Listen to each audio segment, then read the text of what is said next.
All right, let's kickstart the first conversation of the day. And the last couple of months for investors, not just here in India, but in several markets around the world, has been quite turbulent. And this is because of several reasons. The first and the most important reason is that central banks across the world are rolling back easy monetary policy because they want to reel in inflation that has become quite rampant. This is the case in the US. It is also the case here in India, with the Reserve Bank of India having very recently hiked the policy rates by 40 basis points. And what's more, you could see a lot more hikes in the near future, and that means volatility is here to stay. You need perspective as an Indian investor because you need to know where all of this leaves you right now. To give you that perspective, I have with me Radhika Gupta, who's Chief Executive Officer of Edelweiss Asset Management and indeed most recently an author of a book that I'm looking forward to reading. Thank you so much, Radhika, for joining me. Good evening to you. Good evening. Okay, I want to start with the perspective for the Indian investors, and most Indian investors have a focus on the Indian equity market. We're at a juncture where people are unable to understand where this market is heading because we're so influenced by everything that is happening around the world. I guess I'll go back to the question that I started with, which is we need perspective. Could you give us that perspective? Where do you see things right now? Okay, so I'll give you 2 points of perspective. One is a more macro perspective, and I think second is the more important perspective around investors and sort of what they're feeling right now. I think from a macro and headline point of view, we had said at the end of last year that this year will be a volatile one, perhaps a tale of two halves. Where the first half will be exceptionally volatile. Now, perhaps we had not bargained for this kind of volatility. And there are a couple of reasons for that volatility. The primary one, as you correctly said, is that the easy money that has fueled the rally over the last 2 years, because of rates being zero or sub-zero in a lot of the world, is gradually going to be taken away. And I think that is exactly what is happening. One of the causes of uncertainty is not just the fact that there is a rate hike, but that rate hike is globally accelerated. And you don't know exactly what the quantum of the hike or the pace of the hike is. I think as that starts, because markets work on expectations, as you get more clarity on the hike, and that in turn should lead to some clarity on where India and RBI stands in terms of its hike, because the last hike in India was also a bit of a surprise. Things will get smoother. Our hope is, Alex, and the long-term investors should remember that stock prices move in line with corporate earnings. And corporate earnings for the whole have not been bad. You do see some impact of rising inflation, which we are all feeling in corporate earnings. Good companies are able to pass some of that on to their consumers, others or not. But we're hoping that once you get some clarity on the direction of rates and the speed of the hikes, we'll revert back to looking at earnings and markets will revert back to that. So perhaps you'll have a better second half of the year. My second point, and it's a quick point here, is that for investors who've come in over the last 2 years, I just want to reiterate, you have to remember volatility is a feature of equity investing in equity markets. It's not a bug in equity markets. It is something that is normal. And coming on the back of 2 years that we saw, it is absolutely normal. So, my advice to especially new investors, and, capital markets have seen a surge of demat accounts, new SIP investors, is also, to hold their horses and maintain a lot of patience and calm. And we can talk about sort of more specific advice, but I just want to reiterate for that audience, volatility is a part of equity investing. Absolutely. I'm glad you said that.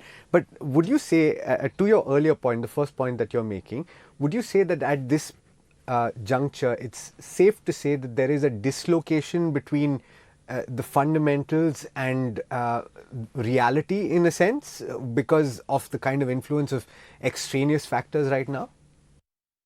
No, I wouldn't say that. And I would always, last year the same question was being asked. That is there a dislocation? Because We saw markets running up from almost March 2020, and there was a question of, is there a dislocation? We are seeing all this COVID noise in India. So markets are not perfectly priced to on-ground reality. They never are. Actually, markets are never around the average.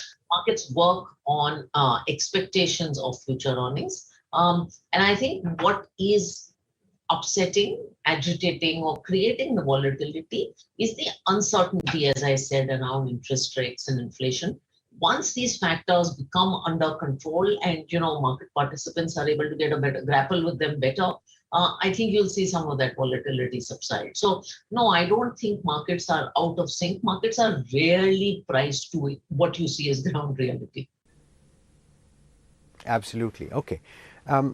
Getting a little deeper into the strategy that investors can employ right now. And of course, I'm drawing broad brushes here, and we can't get into the nitty-gritties of every individual investor. But I think, Radhika, it would be safe to say that over the last couple of years, there are some investors that have taken bolder bets than they would have in another scenario, right? Where the markets, like a rising tide, have picked everything up. And so, therefore, bets that they have made have paid off. Do you think that that approach should change, that you should move back to a more cautious approach? You should have a more asset allocation kind of approach? How should one approach this right now? And look, I come from a perhaps more conservative school of thought, having seen quite a few cycles. I've always believed you should have an asset allocation school of approach, precisely for the reason that you mentioned, because, for every 2021, you have a 2022. The challenge is in bull markets, you start off with an asset allocation, Alex. And because of the MTM on equity, your equity portfolios are doing well. So suddenly from 60% equity, you go to 80% equity, and you stretch the boundaries of risk. I think this is a time for investors to remember asset allocation. I also think, again, for newer investors, this is a time, to relook at risk appetite. I truly believe that risk appetite is not something we understand in a bull market, because everybody's risk appetite is 100 on a scale of 100.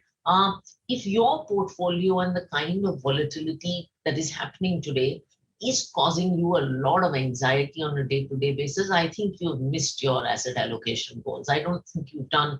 I think asset allocation is becoming a problem for you. So it's a time to revisit. It's also not a time, however, it's a time to do thinking, but not necessarily execution, because I also do believe that in the middle of a storm, you don't take extremely drastic decisions. That's not, a very, very good idea. But it's an important time to just rethink about whether you thought about risk appetite the right way. Okay. Moving to international equities, and this is something of a story over the last couple of years in particular, Radhika. The industry has come out with so many products, or had come out with so many products that made these avenues available to Indian investors. Of course, there are now restrictions that have been placed on the industry as a whole.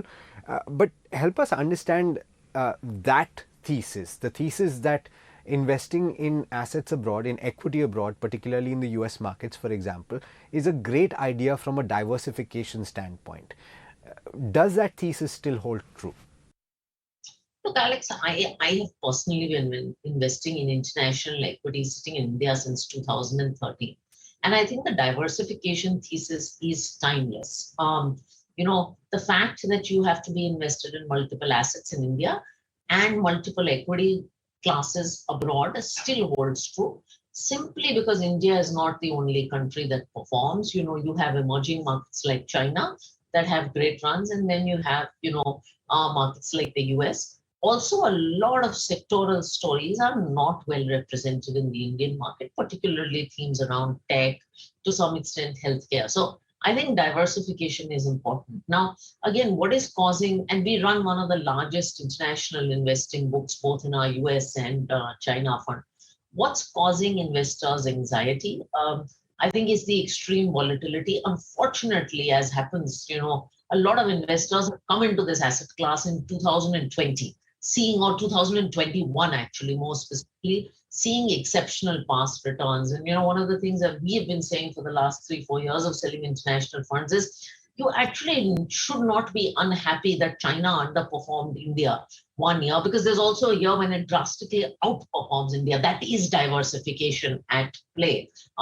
So again, asset allocation is important. And having moderate expectations from international equities. Just because the Nasdaq, and I know that's been one in the news, has had a decade of no negative years, does not mean it will going forward. So balanced allocation, constant allocation, not timing it. And I would also make one more point. I think in the Indian investor context, and I've been saying this for years, international investing is not your first step. So your 21-year-old investor who's just trying to invest abroad, get a flavor of local equities and the volatility in local equities first, and then move to international markets. That's a fair point. But to your point on international investing, and I take your point completely that this is something that you need in a healthy portfolio, that diversification is good. But the current context perhaps will not give you the opportunities that you should be having, right? Because of the restrictions.